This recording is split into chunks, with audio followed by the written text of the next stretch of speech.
E aí, pessoal, tudo bem? Quem está falando aqui é o Dr. Wesley Lima. Eu faço parte da equipe da Osteopatia São Paulo e hoje, né? Hoje é dia de live. Hoje é dia da gente compartilhar o nosso conhecimento com os nossos pacientes e com os nossos amigos profissionais, né, que trabalham com a nova medicina germânica. E o assunto de hoje vai ser obesidade infantil e adulta. Então isso incomoda muitas pessoas, né? Incomodam bastante, principalmente os pais, né, e as crianças e os adultos, né, quando eles já estão chegando no sobrepeso e não entendem, já fazem dieta, fazem um monte de coisa e não entendem muitas vezes o comportamento, o porquê que isso está acontecendo. Então no vídeo na live de hoje eu convidei, né, o Dr. Alan Borges, que é uma referência baseada na nova medicina germânica aqui no Brasil, e aí ele vai estar conversando com a gente um pouquinho sobre a obesidade infantil e obesidade adulta, né? Para que a gente possa cada vez mais entender o que está acontecendo aí com os nossos pacientes, né? Relacionados à obesidade. A obesidade infantil, ela é muito corriqueira, né? Deixa eu já chamar o Dr. Alan Borges aqui para a gente compartilhar esses conhecimentos aí com vocês. Eu já dou sequência aí na nossa conversa. Então, deixa eu chamar ele aqui para a gente poder dividir essas palavrinhas aí com vocês. Deixa eu só aguardar ele entrar. Boa noite, Alan, tudo bem? Boa noite, Wesley. Tudo bem e você? Tudo ótimo. Então, pessoal, Tá para bom. quem não conhece aí, esse é o Dr. Alan Borges. Ele é referência no Brasil em nova medicina germânica. A gente já falou vários assuntos aqui nas lives, né? Já falamos sobre câncer de mama, câncer no útero, as questões de doenças autoimunes, né? E já falamos também sobre gestação, crianças. Nessa época de pandemia aí, nós ajudamos muitas pessoas. E a nossa live hoje vai ser sobre obesidade infantil e adulta. É uma coisa que acomete muito, né, Alan? A gente consegue ver isso muito nas crianças e nos adolescentes, principalmente. É, tem aumentado bastante, né, Wesley? A gente tem visto hoje muitas crianças, né, já aumentarem o volume corporal por uma série de fatores e vários deles nós vamos comentar aqui na live dessa noite, né? Legal. Então, pessoal, se vocês tiverem dúvida no decorrer da nossa live, então deixa a pergunta, o comentário, a gente vai falando sobre isso, tá bom? Então vamos lá então, Alan, para a gente já, acho que travou aqui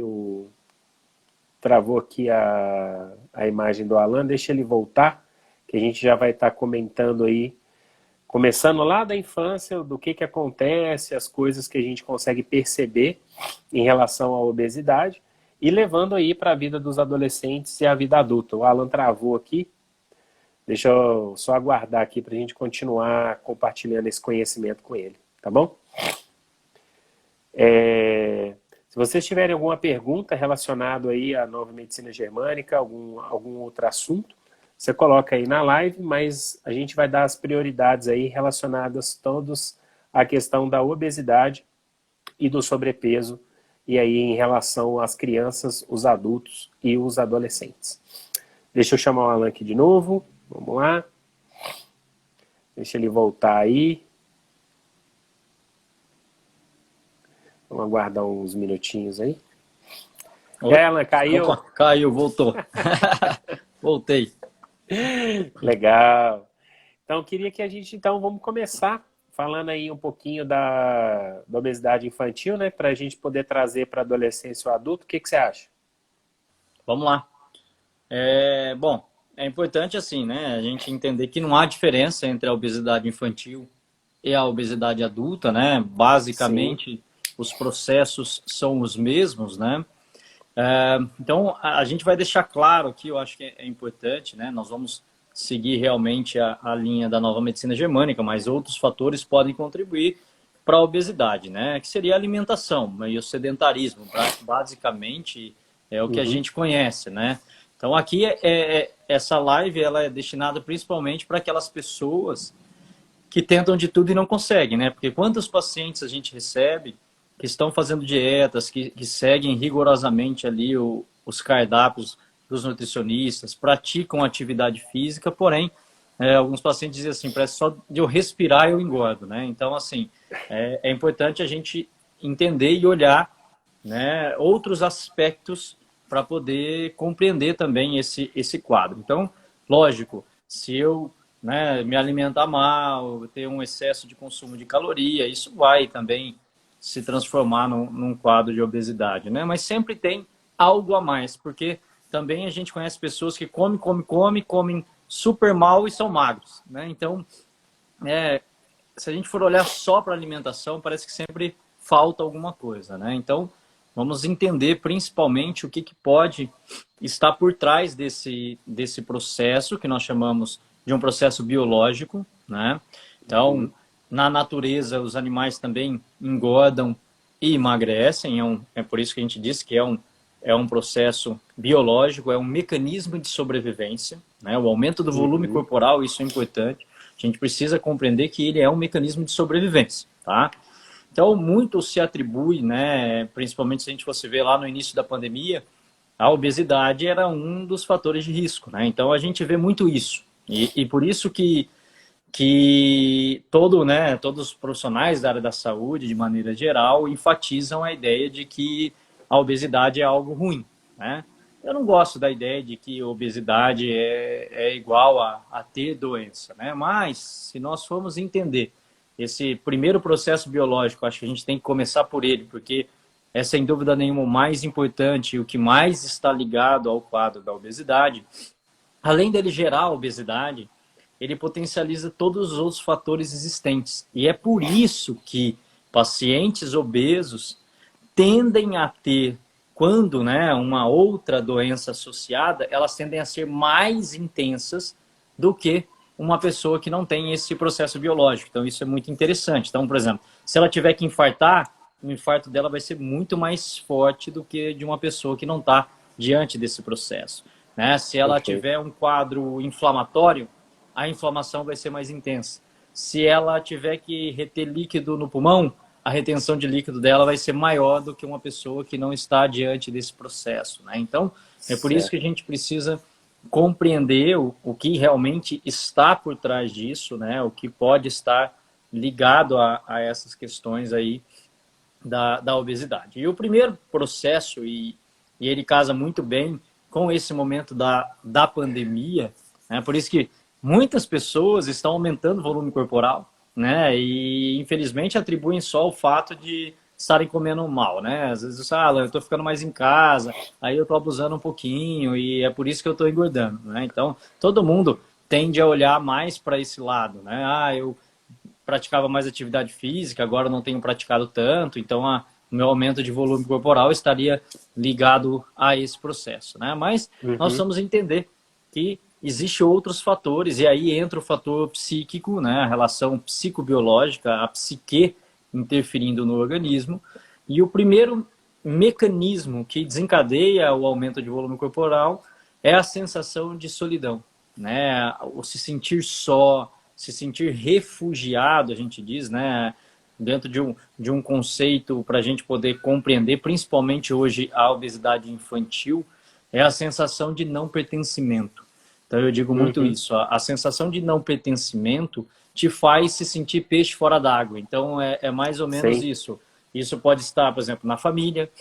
Muitas vezes aquela criança não consegue encontrar o lugar dela, não consegue encontrar o espaço, ou não é reconhecida pelo clã, entendeu? E aí o mecanismo disso leva ela a se sentir refugiada. Então isso é uma sensação interessante. E no adulto é a mesma coisa. Então eu posso me sentir com essa sensação de não pertencimento muitas vezes no meu trabalho, na minha família. Você pode ter uma relação, né, que você mantém por várias outras crenças limitantes, mas você sente que não pertence àquela relação. Então, tudo isso vai fazendo, né, vários aspectos aí para a gente poder entender, mas todos conectam a essa sensação de solidão, de refúgio, de abandono, tá?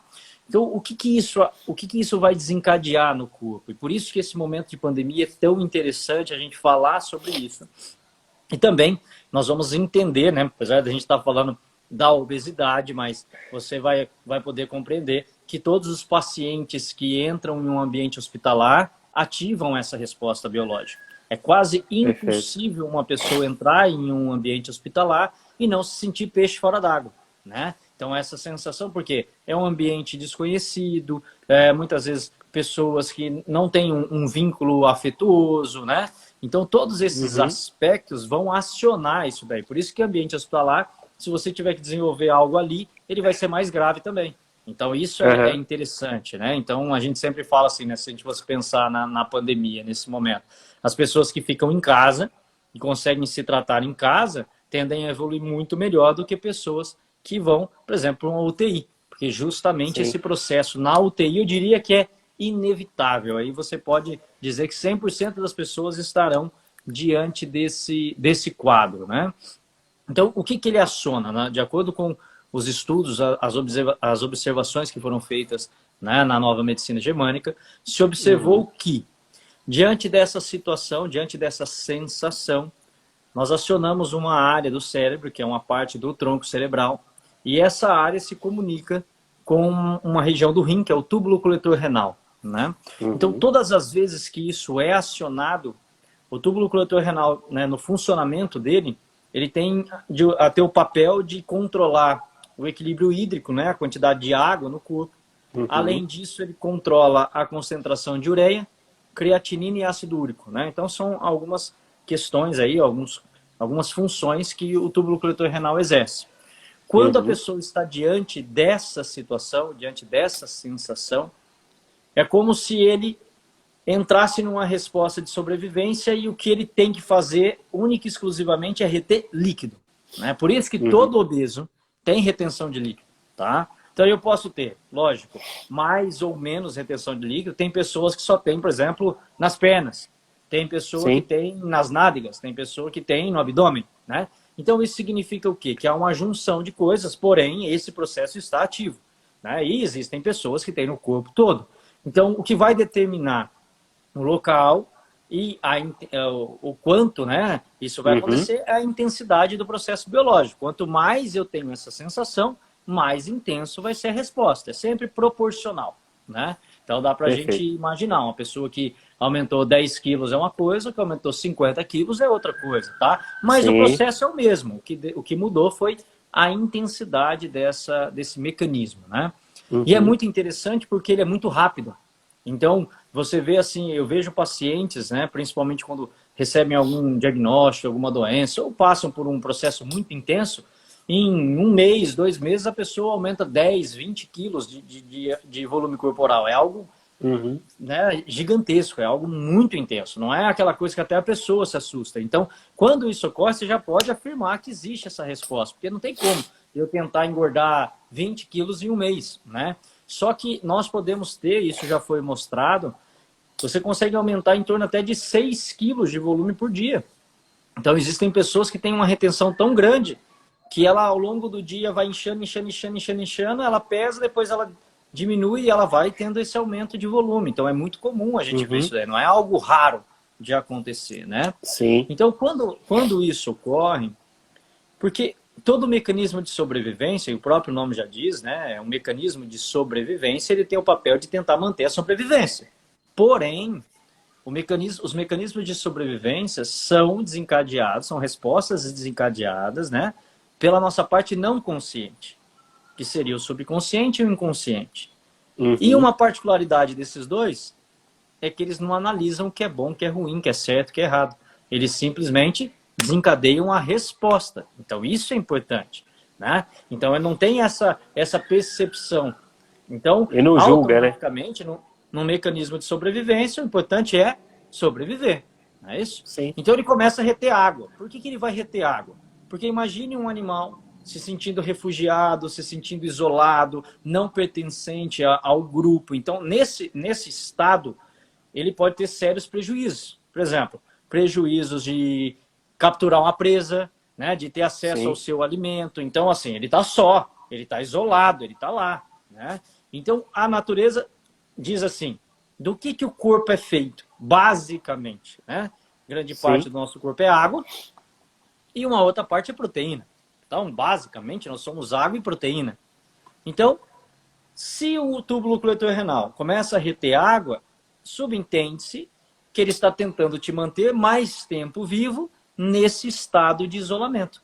Até que, né, eu dou o exemplo nos cursos, eu sempre falo isso, é como o peixe que veio com a onda e ele ficou enroscado na areia e a onda foi embora. Então ele ficou fora do ambiente dele. Sim. Então, o que o organismo dele vai tentar fazer? Desidratar ele? Não, em hipótese nenhuma. Num primeiro momento, ele vai começar a reter líquido. E esse peixe vai inchar. Então, o peixe aumenta o volume. Os animais fazem isso, eles aumentam o volume. Então, primeiro você aumenta o volume, e aí, se ele não for socorrido, né, que forma que ele pode ser socorrido? Que jeito que a gente pode resolver essa situação? Uma onda vem mais forte e captura ele, leva ele embora. Sim. Ou você está caminhando lá na praia, passa a ver o peixe ali, ele está se debatendo, está tentando sobreviver, você pega ele e devolve ele para o ambiente. Pronto. Ao entrar no ambiente, ele desativa e retoma a vida. Então seria isso. Só que, quando nós olhamos a vida do humano, nenhuma das duas coisas acontece. A onda não vem socorrer e ninguém pega e tenta me devolver, né? Porque uma diferença do peixe para o humano é o quanto de necessidades que nós temos para nos sentirmos pertencentes. Então, é muito mais complexo, né? Então, o peixe, eu pego ele, coloco ele na água, ele sai nadando e vai encontrar, né? Ali e tal, e vai se virar. E você? E a gente? Será que simplesmente se eu colocar essa criança no ambiente familiar, ela vai se sentir pertencente? Sim. Né? Será que se eu for lá visitar a pessoa, ela vai sentir que foi acolhida por mim e que agora ela pertence? Nós não sabemos. Então, por quê? Porque nós somos seres mais complexos, com mais necessidades, com mais sensações, enfim. Então, por isso que você pode ser um pouco mais complicado trabalhar com o humano nesse contexto. Então, se o corpo começa a reter água, a primeira característica é o aumento do volume corporal.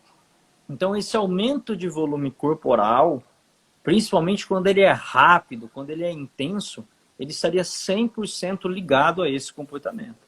Então, hoje você fala assim, Alan, por que a gente vê tanto nas crianças, né? Ah, tem a alimentação que piorou muito? Tem. É um fator? É. Porque imagine o seguinte, todo esse mecanismo que eu expliquei até agora, ele é comandado por uma hiperatividade simpática. Então, o sistema nervoso autônomo simpático é o que desencadeia essa resposta. Então, todas as vezes que ele está nessa predominância, nós vamos ter esse mecanismo de retenção líquida. Tá? Então, é simples a gente entender isso daí.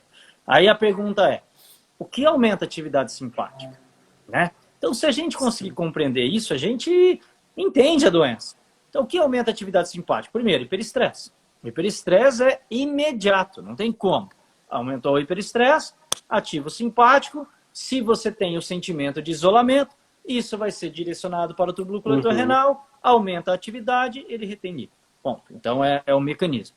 Mas se a gente for olhar outros aspectos, um exemplo, a maioria dos alimentos que fazem muito mal potencializam a ação simpática. Então, isso é interessante. Se eu não preciso ser um expert, fazer uma meta-análise para no final entender que açúcar retém líquido, né? Então, as pessoas vão lá e falam assim, fiz um estudo e a gente comprovou que o açúcar retém líquido e que o açúcar é inflamatório. É lógico. Por quê? O açúcar é excitatório. Então, toda substância excitatória, ela é potencialmente simpática. Um exemplo, uma droga, o corticoide. Já viu pessoa usando corticoide? Ela usa corticoide e começa a acontecer com ela. Ela começa a balão. Inchar, é claro. Fica aquele aspecto da face arredondada, não é isso? Por quê? Porque ele ativa imediatamente essa resposta. Então, ele potencializa isso daí. Então, o que vai acontecer? E é por isso que, a longo prazo, quem usa anti-inflamatório, os médicos sempre falam assim, pode atacar o rim, não é isso? Porque a gente vai falar exatamente disso daí. Toda substância potencialmente simpática, ela vai afetar esse funcionamento, tá? Um outro exemplo, num primeiro momento, um paciente vai fazer quimioterapia. Ele faz, ele incha. Depois ele emagrece, ele incha. Então fica esse mecanismo. Por quê? Porque ela também é uma droga simpática. Então, a maior parte das drogas que nós conhecemos, sejam elas lícitas ou ilícitas, todas elas, naturalmente, sim, 99% potencializam o simpático inicialmente. Então, por isso que elas trazem vários sintomas, né? Então, isso vai aumentar o volume corporal. Por isso que um outro mecanismo que está associado quando não é alimentar, quando não é psíquico, são os fármacos. As drogas aumentam o volume corporal, justamente porque usam a mesma via. Então, o que é interessante a gente observar? Né? Às vezes a gente começa a não entender os mecanismos. Porém, o estímulo, ele vai sempre pela mesma via. O que muda é o tipo de estímulo. Né? O simpático que a droga usa é o mesmo que a emoção usa, que é o mesmo que a alimentação usa. Não tem diferença. O caminho é o mesmo. Tá? A diferença é o estímulo que foi recebido. Ok? Então, quando esses mecanismos ocorrem, o primeiro passo é esse. Então, eu aumento o volume corporal. O próximo passo, se eu aumento o volume corporal, eu vou reter mais líquido, consequentemente, eu vou eliminar menos. Então, eu vou ter uma alteração da minha frequência urinária. Essas pessoas urinam menos. Né? O próximo passo, se eu fizer um exame, eu começo a alterar meu nível de creatinina, ácido úrico e ureia. Aí eu tenho retenção de líquido, creatinina, ácido úrico e ureia. O rótulo da medicina a longo prazo é insuficiência renal. Então, isso seria o quê? Um processo mantido a longo prazo ou algo muito agudo que alterou a função do órgão a ponto de ele não conseguir mais recuperar a fisiologia normal. Então, ele fica nesse aspecto.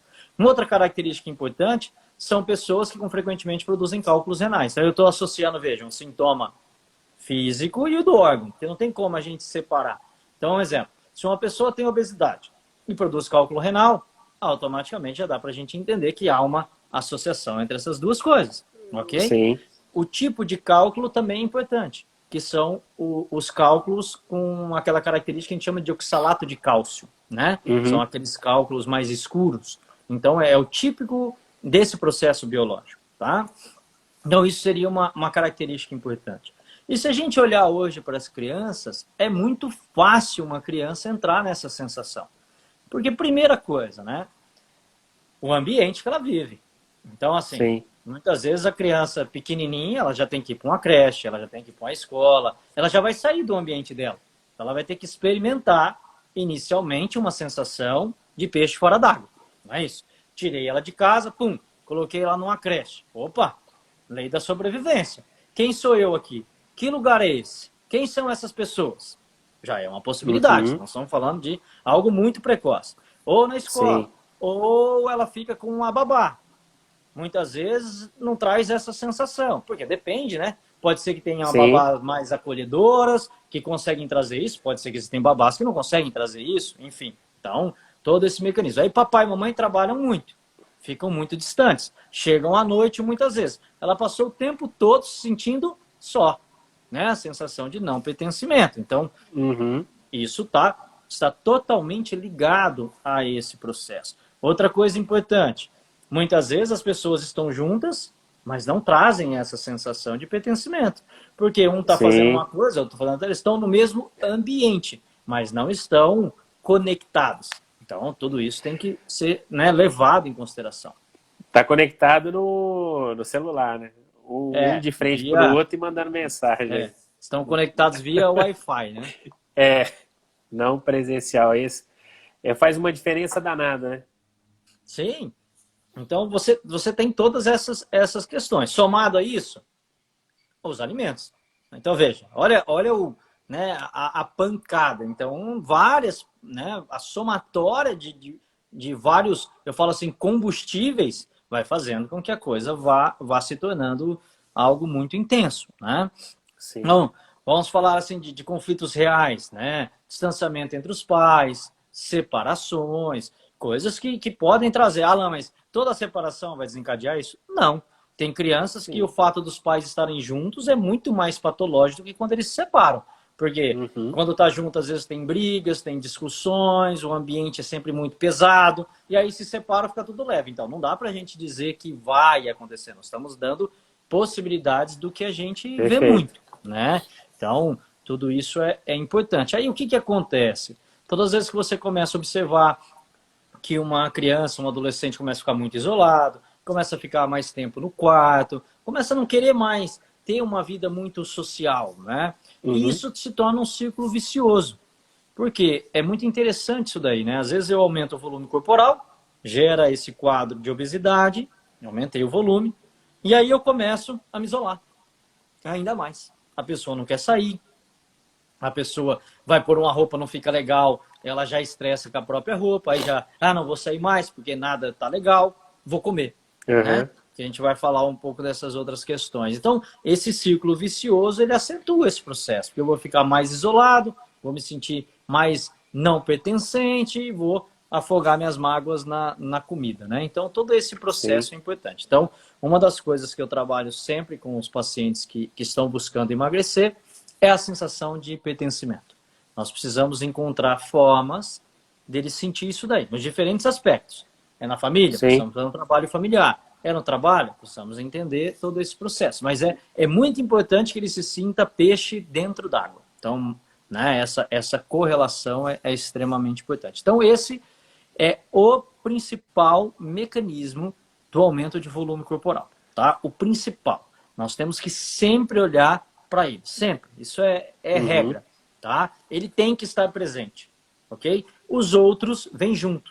Que é o quê? Nós vamos ver tipicamente outras características. Tá? Então, uma outra condição que é muito interessante, que é a tireoide. Então, Uhum. né, a tireoide tem uma relação direta com o aumento do volume corporal. Por isso que quando um paciente, né, começa a engordar ou não está satisfeito com o corpo, ele vai no endócrino, um dos hormônios que vai ser dosado, testado, são os hormônios da tireoide. Né? O quadro do hipotireoidismo estaria totalmente ligado ao aumento de volume corporal. Aí Uhum. dá para a gente entender também por que no mundo moderno nós estamos tendo muitos problemas de tireoide. É muito. Né? Eu vejo hoje lá na minha clínica, se eu não me engano, acho que 6 endócrinos tem na minha clínica. Então, é muita gente, é muitos problemas. E basicamente é tireoide e pâncreas, né? É problema de tireoide e diabetes. Né? E cada vez mais precoce. Cada vez mais precoce. Hoje nós estamos vendo o quê? Coisas que era de velho, coisas que eram de pessoas, né? Agora não, Uhum. você está tendo crianças com problema de tireoide. Então, cada dia mais precoce isso daí.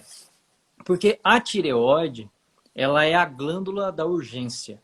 Então é muito interessante isso daí. A gente usa uma frase, né, que conecta o sentimento da tireoide, é fazer rápido. Tudo tem que ser Uhum. rápido.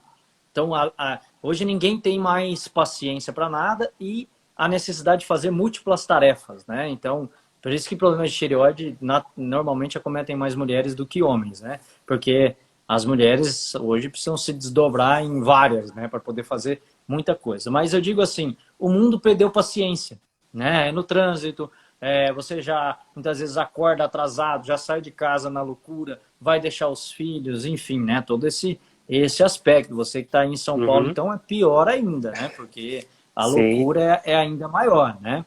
Então, o fazer rápido, a sensação de urgência, né? Tudo nessa loucura ativa os processos biológicos da tireoide, tá? E aí, quando eu tenho o hipertireoidismo, eu tenho um aumento do metabolismo celular, um aumento da atividade. Então, automaticamente, essas pessoas não vão aumentar o volume corporal, né? Uhum. Mas nada é hiper pro resto da vida, né? Eu digo assim, o hiper, ele ocorre no momento da simpaticotonia. Ela, inicialmente, sempre eu vou ter um hiper. A Uhum. glândula, ela sempre vai começar pelo hiper, tá? Nenhuma glândula começa no hipo. Então, isso é uma regra biológica, né? Por que ela começa no hiper? Porque diante de um hiperestresse, eu tenho que aumentar a liberação do hormônio para agir mais rápido. Eu não vou deixar um Uhum. animal em hiperestresse lento, não tem essa possibilidade, né? Porque ele precisa sobreviver. Então, os animais Sim. aumentam essa atividade, né? Só que ninguém suporta o hiper a longo prazo. Ninguém. O organismo, naturalmente, ele vai falar assim, ó. É mais ou menos, eu digo, né? Ó, eu te dei muita chance. Mas você não está olhando para o negócio, você não está olhando, você está querendo seguir, eu não aguento mais. Né? Ninguém aguenta, nenhuma fábrica aguenta uma jornada, nem funcionário, ele até vai, de vez em quando, ele dá um gásinho e tal, mas não aguenta. Aí ele, pum, A máquina queima. Entra no hipotireoidismo, né? E aí, se eu tenho um hipotireoidismo prolongado ou crônico, evolui para a doença de Hashimoto, que a medicina chama de doença autoimune, né? Eu digo, não é uma doença autoimune, nós já fizemos live também, acho que sobre doença autoimune. Digo assim, doença autoimune não existe, não é? Não é que ela não existe, não é da forma com que ela é explicada, né? Não é que seu corpo do nada começa a produzir anticorpo para te destruir. O corpo não faz isso, o corpo não acorda hoje e fala assim, vou te destruir, tá bom? Pá, não. É você que está destruindo o corpo e ele está tentando reagir, né? Então, o anticorpo é uma resposta do organismo para tentar lidar com um processo. Então, é mais ou menos assim. Eu já estou tentando de todo jeito, você continua me agredindo e eu preciso me defender. Então, ele produz o anticorpo. Então, ele produz o anticorpo como uma forma de defesa, né? Então, você vai evoluir para um quadro de hipotireoidismo permanente. Por que hipotireoidismo permanente? Porque todo o processo crônico, tá? Ninguém fica hipotireoidiano do dia para a noite, tá bom? Sim. Todo o processo crônico, isso existe uma regra, na osteopatia também existe essa regra, né? Que é a regra da estrutura e função, não é isso? De tanto eu alterar a estrutura, agora ela também altera a função. É lógico. Eu fui lá, impactei uma articulação. Ou seja, ela vai alterar a estrutura. Vai formar, por exemplo, uma artrose. Agora, uma articulação com artrose altera a função. Eu vou perder o movimento. Então, isso é uma regra, não tem como. Agora, você já viu alguém desenvolver artrose do dia para a noite? Não. Eu nunca vi. Tem jeito. Né? Não é possível isso daí, concorda? Então, todo paciente que evolui para um quadro assim é devido a uma cronicidade. Então, a cronicidade é um padrão de repetição. Imagina uma pessoa que é agitada, que sempre está na situação de urgência, quando que ela para? Fala para mim. Ela não para. Porque para ela a sensação de parar é a morte. Tipo, né? Eu falo assim, como que eu vou parar? Não sei o quê. Então, o próprio organismo diz assim, minha amiga ou meu amigo, eu não aguento mais, eu preciso parar. Né? E aí você entra no hipotireoidismo. E nesse momento, aumenta o volume corporal. Então, é um outro aspecto que poderia estar ligado a quadros de obesidade, tá? Então, aí já seria um composto de duas coisas. Aumento de volume corporal, mais alteração dos hormônios tireoidianos. Então, é assim que a gente vai conseguindo somar as coisas, né? Lá no primeiro, que eu tinha tuberculose renal só, eu vou ter tuberculose renal, faço um exame de tireoide, está normal. Agora, se eu tenho aumento de volume corporal mais alteração de tireoide, eu tenho agora duas coisas acontecendo, né? Então, isso é bem interessante. Aí nós vamos caminhando para entendendo quais são todas as possibilidades, né? Porque eu gosto muito disso. Até eu tenho um curso aí só sobre obesidade, onde eu explico todos esses processos para as pessoas entenderem o que está acontecendo. Só que quando o paciente chega, eu preciso perguntar. E as minhas perguntas, como um detetive, vão me conduzindo a perceber quais são os processos que estão envolvidos, né? Então, isso é importante. E uma outra característica da obesidade é a alteração do ciclo do cortisol. E aí nós temos uma série de outras implicações importantes, né? Porque o cortisol, ele está totalmente ligado também ao aumento de volume corporal, né? Você tem algumas questões também que ele vai estar ligado, mas uma característica que remete ou nos conecta ao paciente com cortisol é aumento do volume na face, que é a sensação de face de lua cheia, né? A face de lua cheia é típico do paciente que usa corticoide. Então, o cortisol é o nosso corticoide natural, né? E por isso que ele tem uma ação importante como um agente anti-inflamatório. Quando em equilíbrio? Quando em desequilíbrio, agente pró-inflamatório. Então, ele auxilia na inflamação. Agora é o contrário. Veja que interessante, né? Então, basicamente, nós falamos de equilíbrio. A vida é um equilíbrio.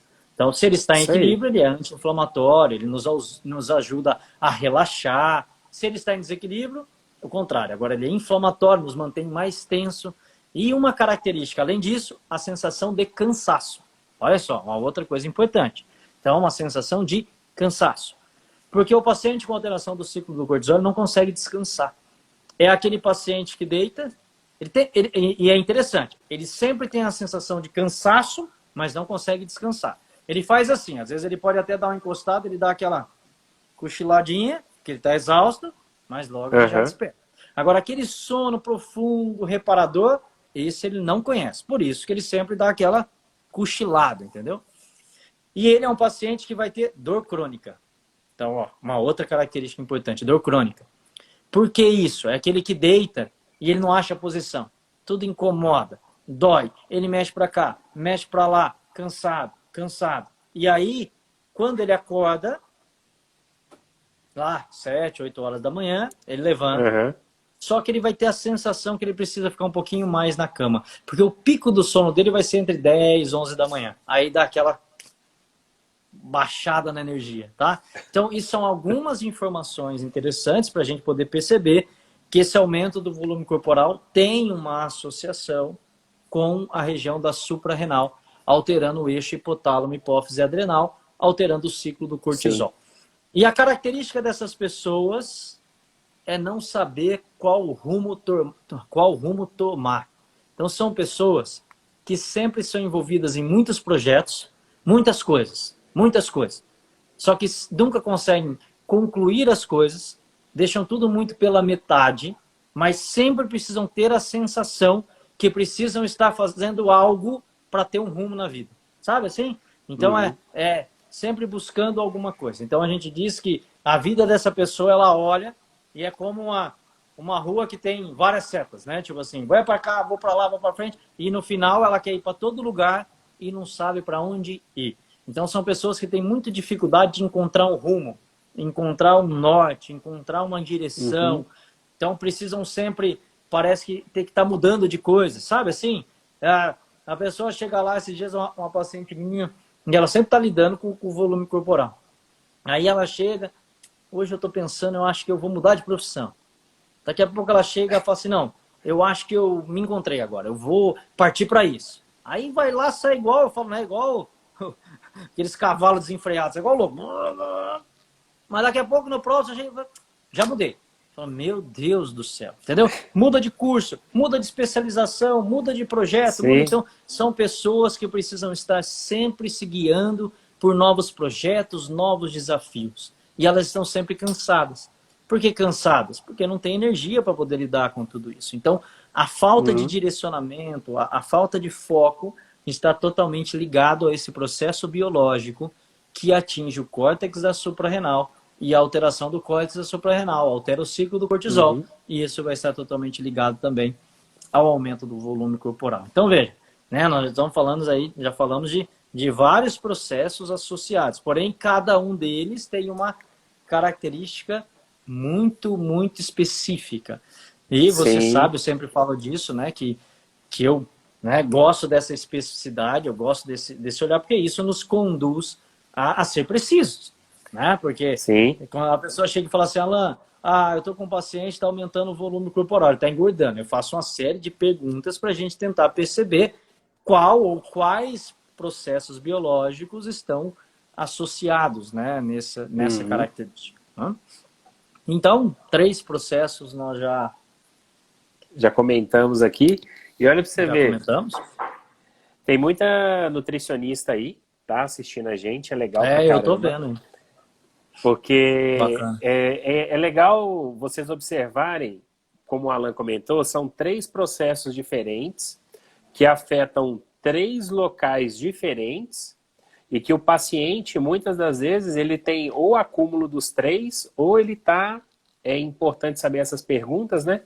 Porque aí a gente consegue direcionar e isso ajuda muito, muito, principalmente as nutricionistas aí que fazem alguma dieta ou usar aquele tipo de alimento naquela fase que o paciente está, né? Que é importante, tem no curso que o Alan dá, ele comenta sobre isso, né? A fase, está na fase ativa, uma fase de reparação, então é muito bacana entender esse processo para até colocar o alimento correto naquele momento que ele está e continuar trabalhando com ele, né, Alan? Sim, é importante. Porque imagine o seguinte, né?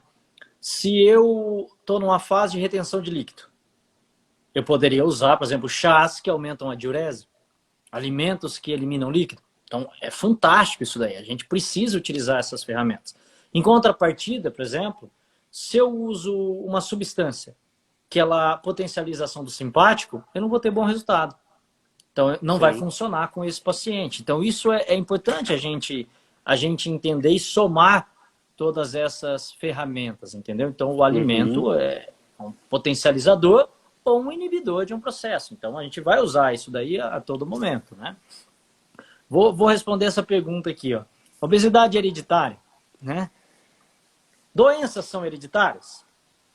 Muito, mas muito pouco, né? Para todas elas. Hoje, essa questão da hereditariedade, ela está em baixa, né? Principalmente para quem estuda.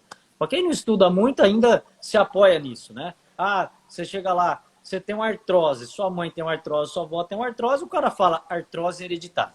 Ponto, né? Você é obesa, sua mãe é obesa, sua avó é obesa, logo a obesidade é hereditária, né? Então, assim, é uma muleta que todo mundo acaba, né? Alguns profissionais acabam se utilizando para dizer, né? Que não sabe o que faz, então é melhor falar que é hereditário, porque aí já te condena mesmo, você fica dependente, tá? Então, assim, nossa senhora, não dá, eu não sei quantos por cento, mas eu posso afirmar que não chegaria a 5% de todas as doenças a gente falar que elas têm uma característica hereditária. Então, grande parte é o quê? Meio ambiente, são hábitos, ok? Aí a gente sempre diz isso, não só para a obesidade, mas para qualquer outra chamada doença, né? Se eu sou criado pelos meus pais, a tendência é que eu tenha os mesmos hábitos que eles. Sejam hábitos alimentares, sejam hábitos comportamentais, né? Então, esses dias eu nem lembro o filme, mas eu gosto muito de assistir com meu filho, essas coisas. Filme de criança que traz algumas mensagens muito interessantes, né? E nesse filme, o menino cobrava do pai dele alguns comportamentos que ele não tinha, né? E o menino sentia essa necessidade, né? E aí, diante de muita reflexão, muito trabalho naquele filme, aí o pai disse, né? Fez essa conexão com o pai dele. E ele viu que ele estava reproduzindo exatamente o comportamento do pai dele e o filho dele estava cobrando dele exatamente o que ele cobrava do pai dele. Olha que loucura. Então, é exatamente assim. Por quê? Porque se ninguém trabalhar o processo, aquilo que me incomodava com o meu pai é exatamente o que eu vou passar para o meu filho, por mais que eu lute contra aquilo. Então, é muito louco isso daí. Por quê? Porque simplesmente eu observei, eu não gostava, mas eu não fiz nenhum trabalho para mudar, nem para compreender todo esse processo. Entendeu? É aquele cara que o pai era alcoólatra, ele tem uma tendência a ser alcoólatra, e ele tem duas opções. Ou ele não bebe nada, ou ele vira alcoólatra. Então, ou ele fica a vida inteira não se permitindo ser livre. Ele não pode ser livre. Então, entendeu o que eu quero dizer? Então, assim, o cara não é ex-drogado, simplesmente ele mudou o vício. Não é verdade? Sim. Então, isso é extremamente importante, né? Que a gente entenda. Então, o que nós chamamos dessa hereditariedade é esse ambiente. Provavelmente, o seu pai, que é obeso, tinha as mesmas sensações em relação ao pai dele, porém ele se tornou um sobrevivente. Como sobrevivente, ele também agora assumiu um comportamento, ele não consegue olhar para você e desperta em você a mesma sensação que ele tinha. Então, todos são obesos, né? Além disso, se nesse ambiente familiar existem hábitos alimentares ruins, se os pais têm hábitos ruins, consequentemente, a criança tem muita possibilidade de ter hábito ruim, né? Lógico. Potencializa. Até porque ter hábito ruim é gostoso pra caramba, né? Ninguém vai falar que não é, né? Se você apresentou para uma criança com 1 ano de idade o açúcar, é a mesma coisa. Eu brinco assim, né? Eu não acho, nunca me permitia isso, mas você vai dizer assim, usar cocaína deve ser bom, porque senão a pessoa parava de usar. Então o cara usa a cocaína em uma vez, o cara tá viciado, o cara não larga nunca mais. Então é a mesma sensação do açúcar. Então, uma vez que você experimentou isso daí e deu isso, automaticamente seu corpo agora está viciado nisso, e é a substância que o corpo menos precisa, só que é a que dá a maior sensação de prazer. Então, é louco. Se você deu a chance do seu filho consumir açúcar com 1 ano de idade, você está perdido. Então, é lógico que entre tomar uma Coca-Cola, um refrigerante ou qualquer outra coisa e comer uma fruta, ele vai querer consumir o refrigerante. Então, isso é importante, né? E hoje, infelizmente, né, tem essa cultura e dão a chance dessa criança experimentar isso daí. Eu falo, pais deveriam ser punidos, porque se eu der uma cocaína pro meu filho com 1 ano de idade, eu vou pra cadeia. Concorda ou não? Aham, Agora, você ir sim, no shopping e uma criança está tomando Coca-Cola, ninguém vai preso. Ninguém. Tá tudo certo, não tem problema nenhum. Então, são 2 pesos e 2 medidas. Mas nós estamos falando de droga. Né? Nós estamos falando de substâncias sim. e naturalmente. Então, é isso. Agora, se eu tomo Coca-Cola todos os dias, se eu tomo refrigerante, a Coca-Cola vai processar a gente, né? Refrigerante, né? Se essa pessoa toma refrigerante todos os dias, como que eu vou falar para o meu filho que é ruim? Como que eu vou falar para o meu filho não tomar? Se eu sou a referência dele, se eu sou o exemplo, então isso é Aham, hereditariedade, isso são comportamentos, né? Então, basicamente, se a gente mudar os comportamentos, a gente pode mudar toda a história. Então, não é porque venho de uma família obesa que estou condenado a ser obeso. Ah, mas tenho mais uhum, possibilidades? Sim, lógico. Tanto hábitos alimentares quanto hábitos comportamentais. Você é fruto desse ambiente, né? A não ser que amanhã, sim. você com muito conhecimento, muita busca, você, eu falo assim, né? Você se liberte de todo esse processo, tá? Então isso é muito, muito, muito importante.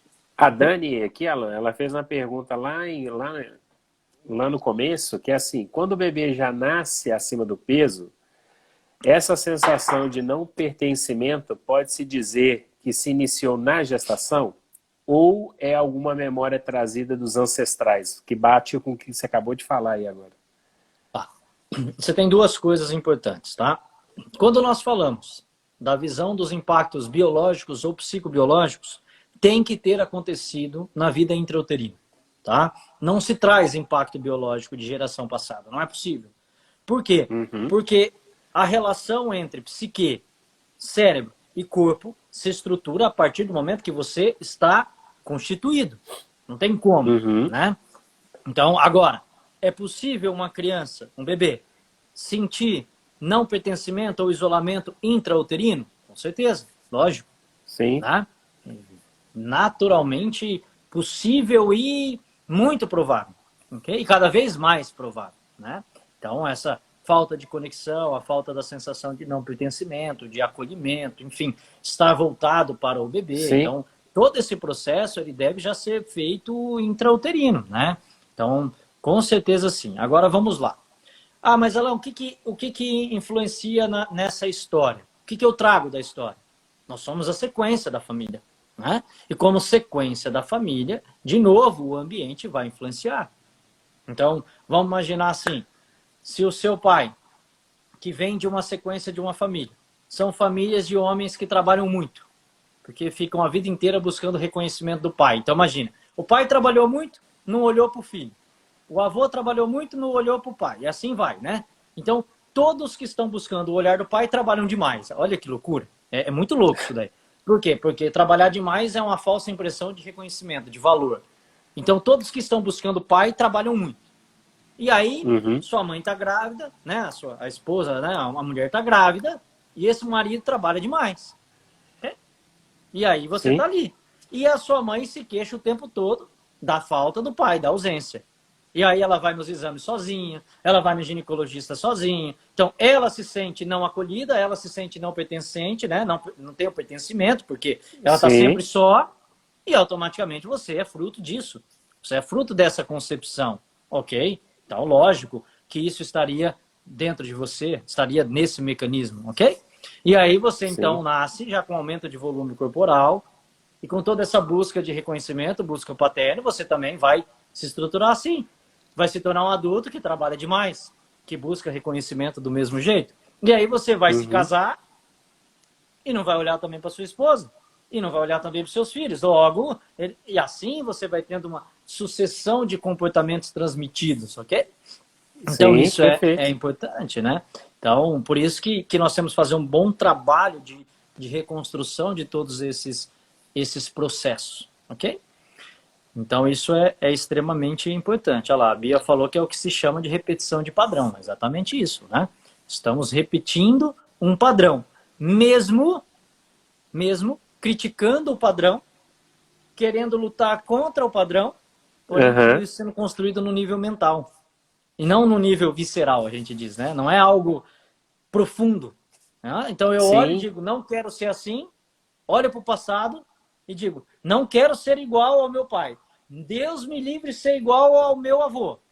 Porém, o meu futuro me leva exatamente a ser igual a eles. Complexo, não? é Por quê? complexo e é complexo, mas como a Bia está falando, é possível quebrar. Só basta você querer, Sim, não é? né? Só que eu não E você quebro, mudar isso é difícil, né? É um só que desafio, na eu verdade. não quebro esse padrão olhando para eles, né? Porque olhar e querer fazer diferente não muda. Eu preciso me Sim, conectar com a dor emocional que mantém o padrão. Aí é sim isso se aí. torna algo interessante, né? Então, só eu olhar não muda absolutamente nada, porque é igual as pessoas fazem assim, poxa, eu sofri bastante, mas veja, eu cresci, hoje eu tenho um império, mas como eu passei tudo isso, eu não quero que meus filhos passem, então eu vou lá e vou suprir eles de bem material. E o produto final disso é que eles não cheguem nem a ser o que eu fui. Entende? Olha só. Sim, Por quê? Porque eu não consigo reconhecer o que eu me tornei, só vejo pontos negativos e agora eu dou tudo pro meu filho de mão beijada. Porque eu não quero que ele sofra. E aí ele sofre por vários outros aspectos. Então é sim, importante. Então ninguém trabalhou a sensação. Então enquanto a gente não se conectar realmente com aquilo que mantém o processo, não adianta eu ficar simplesmente olhando para o processo, né? sim. Então isso é a mesma coisa de eu olhar para a comida, me dá um desejo e eu fico, não, não posso, não devo, não devo, não devo, não devo, não devo, e achar que isso vai mudar o padrão. Não vai. Não vai mudar o padrão. Eu preciso Perfeito. olhar para a comida e não sentir o desejo. Aí mudou. Aí é uma coisa um pouco mais profunda, né? Foi um trabalho realmente que mudou o gatilho emocional que gera esse vínculo. Perfeito. Então eu não preciso ficar mentalmente querendo controlar ou manipular o sistema, né? Então aí você se Uhum. transformou realmente, né? Esse é o mais indicado. Sim. Então E a gente comentou dificilmente você sobre vai o. conseguir sozinho, né? Você vai Sim, precisar de alguém, de um profissional, ou cursos, autoconhecimento, a possibilidade para você poder realmente olhar para aquilo ali. Você acha que uma pessoa que assumiu um comportamento de trabalhar demais, ou que ela tem muita dificuldade de seguir um único caminho, ela vai imaginar que isso está ligado ao sintoma físico dela? Jamais, não. jamais, né? Então é importante fazer toda essa associação e essa conexão, né? Sim, e aí é interessante aí como a Paula tá aí com a gente. Ela também é Nutri, né? Então, assim, como a importância de conhecer todos esses processos para potencializar e que você consiga fazer cada vez mais diferença na vida dos seus pacientes, né? Porque uma vez que ele entende que a relação não é a comida propriamente dita, né? Mas sim a fase que ele está, no momento que ele está comendo aquele alimento que às vezes não é o melhor para ele, a gente consegue ter resultados muito mais eficientes e, como o Alan sempre comenta, ser bem específico. Sim.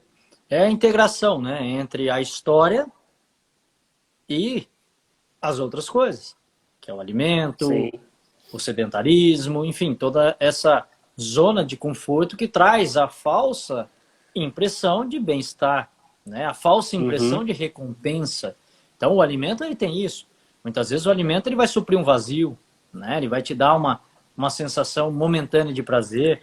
Então, aí a pessoa come porque está ansiosa, come porque está estressada, come porque quer comemorar algo. Então, veja como é louco, né? Não é só as sensações negativas que potencializam isso, né? Então, também as Sim, positivas são motivos para consumir e comer. Então, tudo isso há uma sensação de recompensa por trás, né? Que é suprir justamente uma fragilidade diante de toda essa história, né? Então, esses seriam alguns dos principais processos biológicos, né, que é o que a gente mais observa no dia a dia, né? E um outro que aí eu acho legal, mas a gente vai trabalhar aí já comportamentos, que é a compulsão, né? Até para todos aí que estão assistindo. Esse próximo mês nós vamos fazer uma semana da transformação emocional, que eu vou falar sobre todos os transtornos, né, de comportamento, e entre eles a compulsão alimentar, que está totalmente ligado a um quadro de ansiedade. Por isso que existem algumas pessoas que, quando se sentem ansiosas, têm a necessidade de comer, né? E normalmente elas vão Perfeito. comer o quê? Alimentos que contenham açúcar, porque isso vai trazer a sensação importante para o organismo naquele momento, que está ativando essa resposta também biológica, tá? Só que aí já parte para um outro parâmetro, que é uma questão de comportamento, né? Não é mais só um sentimento, também é um comportamento Sim. estruturado, e todas as vezes que a pessoa se sente assim, esse comportamento entra em ação e ela corre comer, né? E ninguém, se ela corresse comer e ela comesse um bife, né, tava bom, mas não, ela vai comer o açúcar ou carboidrato simples, porque carboidrato simples vai virar açúcar. Então veja, a retroalimentação, né? Como é importante comportamento, o alimento, o alimento. Então sempre essa busca é muito, muito interessante. O que o Marcos está perguntando aqui? Ter uma análise bem detalhada pode identificar por qual processo está passando e assim poder abordar Exato, adequado. É isso mesmo, Marcos. É isso exatamente. aí. Você Isso faz toda a diferença. ter especificidade, né? Não só na nova medicina germânica, como o Alan comenta, mas na osteopatia e, enfim, em todas as especialidades, Tudo que você a se gente tem que ser propõe a muito fazer, né? específico, né? A gente tem que ser muito específico, menos generalista e Sim. ser mais preciso no que a gente está fazendo, porque é diferente, né? Uma pessoa da outra, os comportamentos que ela está tendo, o tipo de alimento que ela está passando, que ela está comendo, o que cada alimento representa para ela, o que ela está vivendo na vida pessoal dela ou na vida do familiar, enfim. Então, olha quantas coisas estão acontecendo ao mesmo tempo e a gente não pode ser generalista, tipo, não, é assim para todo mundo, e por que 30% funciona e os 70% não, né? É. Então isso é muito importante para a gente, profissional da saúde, começar a pensar nisso. Por que tem E, essas diferenças? e ser profundo, né? Porque Isso. precisa entrar na história, precisa entender todas as coisas. Também, diante dos mecanismos, às vezes as pessoas são muito superficiais, né? Não adianta eu Uhum. olhar para um paciente que, sei lá, está com o quadro do cortisol alterado e falar assim, você é uma pessoa que tem dificuldade de encontrar direção na vida, você é uma pessoa que exerce múltiplas tarefas, porém não consegue concluir, tal, tal, tal, e a pessoa fala, eu sou assim mesmo, legal. E aí? Isso não vai fazer com que ela mude o padrão ou que ela emagreça a partir disso, né? Não adianta eu E chegar aí? lá para a pessoa que está retendo líquido e falar, você retém líquido porque você sente que não pertence. Isso não vai fazer com que ela agora inverta esse processo e se sinta pertencente. Então, nós temos que entrar a fundo mesmo, entender todo esse mecanismo, olhar essa estrutura dessa pessoa, olhar para a família, que é onde tudo começa. Todos os processos Sim. começam na família, tá? Até porque, lógico, as nossas primeiras experiências são com eles, né? E nós fazemos parte desse processo, nós somos a sequência. Então, não Uhum. tem como você fazer um bom trabalho e não conectar todo esse processo à questão familiar, né? Não que eles sejam responsáveis, ok? Não são culpados pelo que está acontecendo, mas fazem parte de todo um processo. Por isso que se uma criança está engordando, eu preciso trabalhar com os pais, não tem como. Eles fazem parte de todo esse processo, ok? Né? Nós temos Tratar que bem entrar o fundo meio nisso, né? ambiente, né? É É, isso aí. Ser bem ok, específico. Como a sim, Bia está comentando, né? Não é ser uma receita de bolo. É isso aí. Cada um tem o seu mapa, o seu jeito, as sim. suas interpretações, e por isso que a gente tem que estar pronto, né? E se a gente não é a melhor pessoa, tem profissionais, tem amigos aí que a gente consegue indicar para poder tratar sempre bem o nosso paciente, né? Até isso, dessa sensação de solidão, Alan, você falando, a gente vê muito isso nos nossos amigos profissionais, que se sente sozinho naquilo. E aí É, eu já até conversei com alguns para a gente estar falando sobre esses processos, e isso é muito nítido. quando a gente está ajudando as pessoas e muitas das vezes a pessoa está fazendo isso por algum reconhecimento e se sentindo sozinho lá dentro e não consegue se ajudar. É muito louco isso, né? Muito, muito. E comum, né? Não é Sim, algo raro, né? É algo que a gente vê com certa frequência, entendeu? Então é exatamente isso, cara. Tem que procurar, tem que, né? E o profissional, quando ele é mais acolhedor, ele já cria um ambiente favorável. Então o papel do profissional, a posição que o profissional vai ter diante de tudo isso daí, já começa ali a ajuda ao paciente, né? uhum, Então por isso que eu disse, se o hospital é um ambiente que tem muito isso, quem que pode mudar? Nós podemos mudar o hospital, a decoração, o ambiente, mas também os profissionais. Né? Se todos tiverem sim, uma sensação mais nesse aspecto, muitos pacientes podem não evoluir. Por isso que muitos pacientes na UTI evoluem para quadro de insuficiência renal. Que a gente, né, já explicou, é a sensação do isolamento, não pertencimento. Né? E aí, o que acontece sim, com esses pacientes? Eles começam a inchar, aumentam o volume corporal, mecanismo de sobrevivência. Né? Então, se você vê um paciente assim, você já entende que ele está sentindo que não pertence, que ele está se sentindo peixe fora d'água. Né? Então, são esses detalhes nos ajudam, porque a pessoa não precisa falar para mim. Basta eu observar. uhum, Se eu vejo o sintoma surgindo, automaticamente eu vou lá tentar entender o que está acontecendo, tentar tirar da pessoa isso daí e fazer com que ela possa perceber. Porque o paciente não percebe, porque nós estamos falando de algo consciente, né? Nós estamos falando de uma sim. resposta que vem acontecendo ao longo da vida, né? Então isso é importantíssimo. E, pessoal, comentando aqui com vocês, o Alan, ele tem um curso aqui em São Paulo, tá? Que ele vai dar presencial no final de agosto, entre o dia 26 e 29. Então, qualquer dúvida, se vocês quiserem saber mais a respeito, estar presente conosco, tem um material super bacana, além dos cursos online que o Alan tem aí sobre obesidade, câncer de mama, músculo esquelético, tem, enfim, muitos aí que eles vão conseguir te ajudar. Você pode mandar tanto a mensagem aqui na Osteopatia São Paulo, ou também no direct do Dr. Alan. A live, ela fica no IGTV da clínica, tá? Então quem não acompanhou, vai lá, osteopatiasp.com.br, a live fica lá. Quem não adicionou, adiciona o Dr. Alan Borges para vocês acompanharem todo o processo que o Alan faz, o trabalho bonito que ele faz sobre a nova medicina germânica, as referências que ele é aqui para a gente, né, tanto aqui em São Paulo como para o Brasil inteiro. Aqui na clínica, os nossos profissionais, inclusive eu, a gente trabalha com a nova medicina germânica. Eu pude ter a honra de ser aluno do Alan, tá? Então, assim, faz toda a diferença e a gente consegue realmente fazer diferença na vida dos nossos pacientes. Se vocês tiverem mais alguma pergunta, coloca aí pra gente, para que o Instagram não corte a gente de uma hora para outra.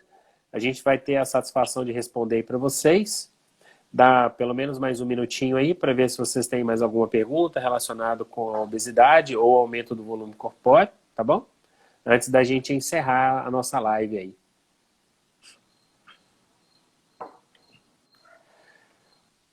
Alan, então queria te agradecer aí por hoje, viu? Muito obrigado. A gente vai estar pensando aí ainda no... Pessoal, a gente já fez várias lives, tem muita aqui na Osteopatia São Paulo, então dá uma olhada lá. Tem previsão da data do curso? Mirela, tem dia 26 ao dia 29 de agosto, tá? No final do mês de agosto, o Alan vai estar aqui, a gente ainda só não definiu o local, mas vai ser aqui em São Paulo. E em breve, manda lá no direct que a gente vai ter todas as informações aí. Tá bom? Alan, muito Isso aí. obrigado aí. A gente vai se ver em breve aí nas próximas lives para poder ajudar cada vez mais os nossos amigos, os nossos pacientes. Palavra sua aí de encerramento. Muito obrigado por tudo e gratidão por hoje, viu? Obrigado, Wesley, mais uma vez aí pelo convite, pela parceria e pela oportunidade de a gente poder, né, levar esse conhecimento para as pessoas, tá? Então, boa noite a todos. Obrigado mais uma vez aí, um abraço. Tchau, tchau, gente.